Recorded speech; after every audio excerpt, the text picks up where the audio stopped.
संगमनेर तालुक्यातील जोरवे परिसरात इयत्ता 12वीत शिकणाऱ्या मुलीसमोर गैरवर्तन केले। हे सर्व कृत्य व तुझे नाव आईला सांगते असं म्हणताच तो म्हणाला की आईला नाव सांगितले तर वडगाव पानला ऍसिड हल्ला झाला तसा करीन असे म्हणतात पीडित मुलगी घरात गेली। जेव्हा आईवडील आले तेव्हा जाब विचारण्यासाठी गेले असता त्यांच्यावर कोयता हातोडीने मारहाण केल्याची धक्कादायक घटना मंगळवार दिनांक 24 मार्च 2026 रोजी दुपारी 12:30 वाजण्याच्या दरम्यान घडली आहे। यात सार्थक राजेंद्र बलसाने, अश्विनी राजेंद्र बलसाने, भविष्य राजेंद्र बलसाने सर्व राहणार जोरवे तालुका संगमनेर या तिघांवर पोस्को अंतर्गत गंभीर गुन्हा दाखल करण्यात आलाय। याचा पुढील तपास पोलीस करत आहेत। दरम्यान पीडित मुलीची आई वडील सायंकाळी 7 वाजता घरी आले। त्यावेळी पीडित मुलीने आरोपी सार्थक बलसाने यांनी केलेले कृत्य सांगितले।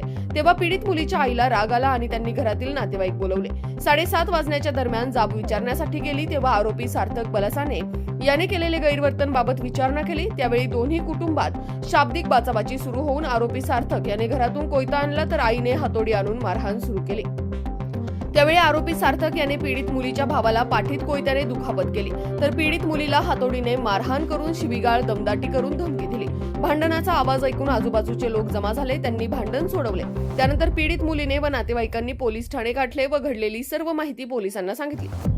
त्यानंतर संगमनेर तालुका पोलीस ठाण्यात आरोपी सार्थक राजेंद्र बलसाने, अश्विनी राजेंद्र बलसाने, भविष्य राजेंद्र बलसाने सर्व राहणार जोरवे तालुका संगमनेर या तिघांवर पोस्को अंतर्गत गंभीर गुन्हा दाखल करण्यात आलाय।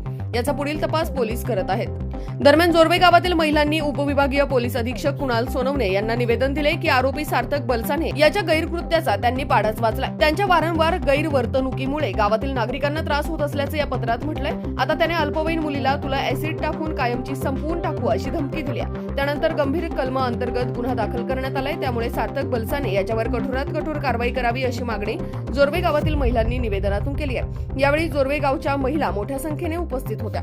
भविष्यात असे प्रकार घडू नये तसेच महिला भगिनींच्या सुरक्षेसाठी व गावात शांतता अबाधित राहावी यासाठी गावात कायमस्वरूपी 2 पोलीस कॉन्स्टेबल मिळावे अशी मागणी सरपंच प्रीती गोकुळ दिघे व ग्रामस्थ महिलांनी केली आहे। त्यास उपविभागीय पोलीस अधीक्षक व पोलीस निरीक्षक यांनी तात्काळ मान्यता देत गावात ऑफिस उपलब्ध करून दिल्यास लवकरच 2 पोलीस कॉन्स्टेबल ठेवण्याची कारवाई करण्यात येईल असे सांगण्यात आले। राष्ट्र सह्याद्री न्यूज साठी प्रतिनिधी सोमनाथ डोळे, झरेकाठी।